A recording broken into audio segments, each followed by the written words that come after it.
Hi guys, Andy here from the Rock Climbing Company.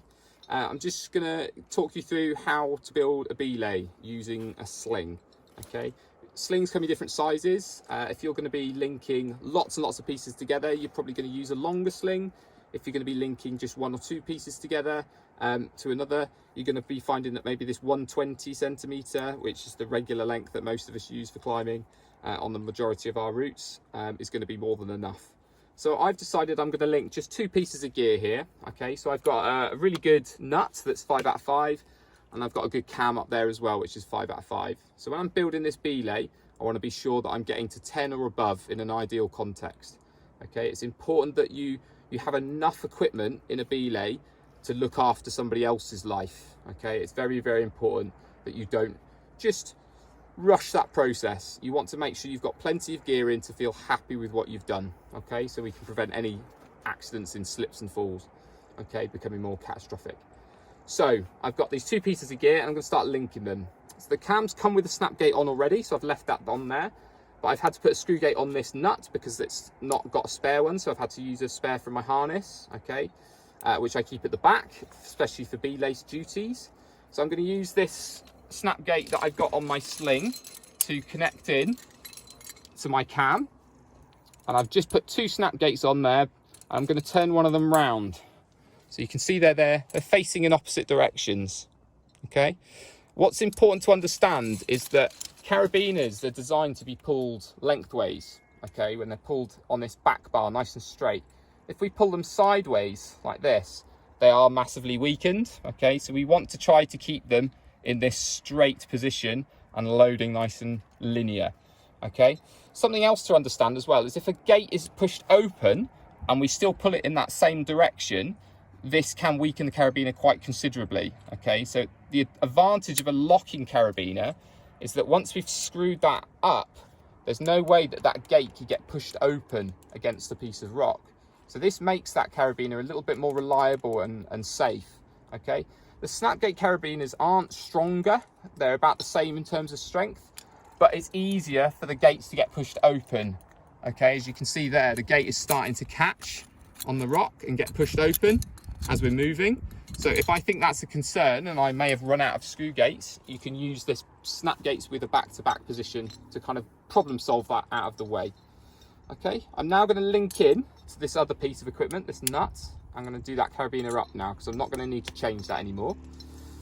So now I need to think about equalizing these two pieces together, okay, to construct a nice solid anchor to where we can finish it in one point of attachment rather than lots and lots and lots of individual points. Okay, in this scenario, if I just tie an overhand knot in the sling and pull those 2 points in the right direction of the load, okay, I've then created a nice central point of attachment that's easy to get a carabiner in for your second as they arrive, or for you to connect to if you're building an abseil. Okay, something that I use on a regular basis to work out if my belay is appropriate and strong is I use an acronym called IDEAS. Okay, the I of IDEAS stands for being independent. Okay, so every piece of equipment that I've placed within my belay is independent of the other. So if one was to fail, which I'll simulate now, if this was to fail, the other one isn't affected. Okay, there's no chance of a slip, it doesn't move, it stays in that same position. If I hadn't have tied the knot in the sling,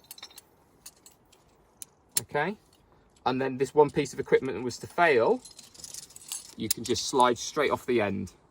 So the knot is very, very important and is safety critical. If you don't put that knot in and one of your pieces was to fail, you're in a bad shape. Okay, so this knot is very important. So that covers independent. D stands for direction. Okay, I need the direction of load to be appropriate for my equipment and my sling and my climber below me. So when I'm building this anchor, when I'm tying my knot, I want to make sure that the gear is being pulled in the direction that's appropriate. In this scenario, it's straight down. I don't want it to be pulling out to the side. Okay, I want them to be nice and straight. And then when I get to the position where I'm at this central point of attachment, I want to make sure that that arrowhead in the V there is pointing exactly where the load would come if the second was to fall off. Okay.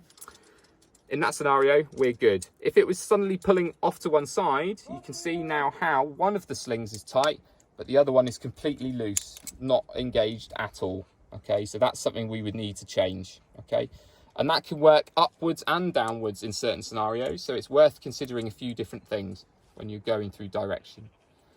E of the ideas stands for equal tension. Okay, so when we're assessing the quality of the slings and making sure they're sharing the weight, you can just do a little tap test as if you're stringing a guitar string. Yeah, and we're trying to match those as close to each other as possible, whether you've got 2 pieces or 3 pieces of equipment. Okay. A stands for angle.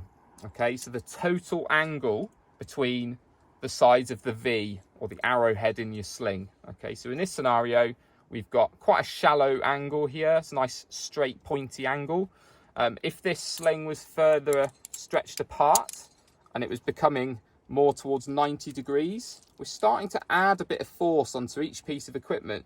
And you can see if I generate that distance even more, if I think about where the direction of load would be, which would be down in this scenario, the equipment is now being pulled sideways. So, you know, you may have placed that beautiful downwards pulling nut thinking that was going to work, but it's actually being pulled sideways if that angle goes over 90 degrees. So a simple method is to consider, I want that angle total to be 90 degrees or less. Okay. And then the last part of ideas is S, which stands for screw gate checks and shout safe. Okay, so if you've got any feedback, let us know. See you later.